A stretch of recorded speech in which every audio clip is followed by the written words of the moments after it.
আসলে হচ্ছে কি যে আসলে কি সরকারি কি আছে, এখন তো সরকার নাই। আপনি স্বরাষ্ট্রমন্ত্রীর কথা বলছেন, প্রধানমন্ত্রী তো নেই। আমি সম্প্রতি তো ফিরলাম আমেরিকা থেকে, আর যে কথা বলছিলেন আমাদের উপস্থাপক, যে আজকে বিদেশে পত্র পত্রিকাতে গত 5 দিন ধরে প্রত্যেকটা দেশে কি আলোচনা হচ্ছে, কোন কোন বাংলাদেশের কাপড় কোন কোন বড় বড় কোম্পানি নেয়, তাদের জবাবদিহিতা কি, তারা কেন এগুলো লক্ষ্য করেনি, এইটা নিয়ে সব দেশে আন্দোলন চলছে। এবং ওয়াশিংটন পোস্ট একটা বড় আর্টিকেল দিয়েছে, তারা বলেছে বাংলাদেশের অর্থনৈতিক ভবিষ্যৎ এখন অন্ধকারে। এই ঘটনার পর থেকে, এই যে একটি ঘটনা যেটা হচ্ছে সাভারে, আগে তো হচ্ছিলই, আর এছাড়া গভর্নমেন্টের যে মানে যে বাহাদুরি নীতি যাচ্ছে, কেন কেন আসতে দিচ্ছে না, কেন লুকোতে চাচ্ছে বিদেশের কাছ থেকে এদের এইগুলো, এই সরকার, তার কারণ হিসেবে বলা যেতে পারে পদ্মা সেতু নিয়ে এখন কি অবস্থা। আমি ডেস্টিনি বলেন, হলমার্ক বলেন, পদ্মা সেতু বলেন, হলমার্ক তো বাইরে অতটা ব্যাংকগুলির চুরি বলেন, ব্যাংকগুলো তো শেষ করে দিয়েছে ইন্ডিভিজুয়ালি, রাইট, শেষ করে দিয়েছে।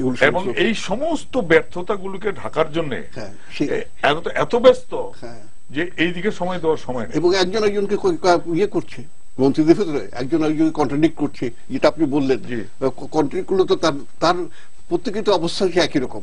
আসলে তো সরকারটাই এখন নেই। এবং আমি যে কথা বিলেতে শুনে এসেছি, আমি এই প্রসঙ্গে বলতে যাচ্ছি এই জন্য যে, সরি, আমি শুনে এসেছি সেখানকার প্রবাসী বাংলা সমাজের একটা ছোট্ট প্রতিনিধি দলকে এই ডক্টর ইউনূসের যেদিন সম্মাননা দেওয়া হলো, সেদিনই ওদের পররাষ্ট্র মন্ত্রণালয় থেকে আমাদের যে ব্লেক সাহেব, যিনি নাকি এখন এই এলাকার চার্জে যে পররাষ্ট্রমন্ত্রী, যিনি পলিসি নির্ধারণ করেন, তিনি ডেকেছিলেন।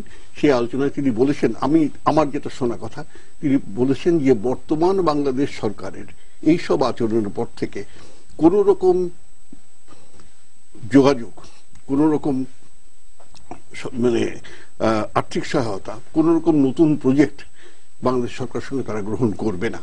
তবে প্রবাসী বাংলাদেশিদের যদি কোনো সেখানে এই দেশে কোনো প্রজেক্ট থাকে, সেগুলোতে তারা ইনডিরেক্টলি, সরকারি নয় বেসরকারি সহায়তা দিতে প্রস্তুত, কারণ তারা দেশের লোকের সঙ্গে সহায়তা রাখতে চান।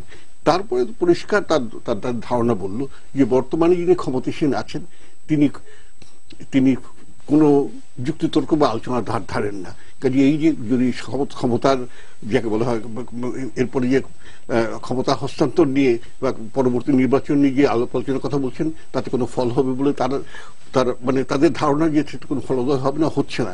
একমাত্র মানে জোর করে, লক্ষণ নেই, একমাত্র জোর করেই তাকে অপসারণ করা যেতে পারে, পরিষ্কার এই কথা বলেছেন। তার মানে একমাত্র দিস ইজ যা বর্তমান সরকার বুঝে, এটা মানে এটা প্রতীকী কথা, কিন্তু প্রতীকের মাথা হচ্ছে যে এইটা হচ্ছে ধারণা। আর ওয়াশিংটন পোস্ট পরিষ্কার বলে দিয়েছে যে এখন অন্ধকারের দিকে চলে যাচ্ছে বাংলাদেশের, যেখানে নাকি বাংলাদেশকে সেদিন পর্যন্ত মনে করা হতো যেটা এগিয়ে যাচ্ছে, একটা টাইগার, নতুন টাইগার হিসেবে আবির্ভূত হতে পারে। সরকারের জন্য নয়, যে এর ভেতরের আভ্যন্তরীণ যে ডায়নামিক্স, যে গতিবেগ যেটা রয়েছে আভ্যন্তরীণ অর্থনৈতিক, তার কারণেই এই মানে বাংলাদেশ বহুদূর এগিয়ে যেতে পারে সুযোগ পেলেই।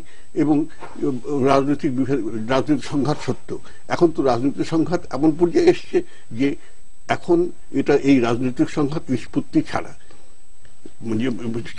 আর অগ্রগতির কোনো পথ নেই। লোকের গণজাগরণ, যেটা ইসলামী গণজাগরণ বলেন কিংবা অন্যদিকে সরকারের সাজানো গণজাগরণ বলেন, দুটো মিলিয়ে এমন একটা পরিস্থিতি সৃষ্টি করেছে যে রাজনৈতিক সংঘাতের অতিরিক্ত একটা সামাজিক সংঘাত সৃষ্টি হয়ে গেছে। মানে সব মিলিয়ে, তার মানে সব মিলিয়ে ইমেজ বা সুনাম যেটা বহির্বিশ্বে ক্ষুণ্ণ হওয়ার তার অনেকটা হয়ে গেছে, অনেকটা না, পুরোপুরি হয়ে গেছে। বর্তমান সরকার একদিকে গণবিচ্ছিন্ন, একদিকে বিশ্ববিচ্ছিন্ন, এই অবস্থায় দাঁড়িয়ে গেছে। বাকিটা সমস্ত প্রচারে এই সরকার এখনো ওস্তাদ, বা তারা সহায়তা পাচ্ছেন ভারতের, কতদিন পাবেন আমি জানি না।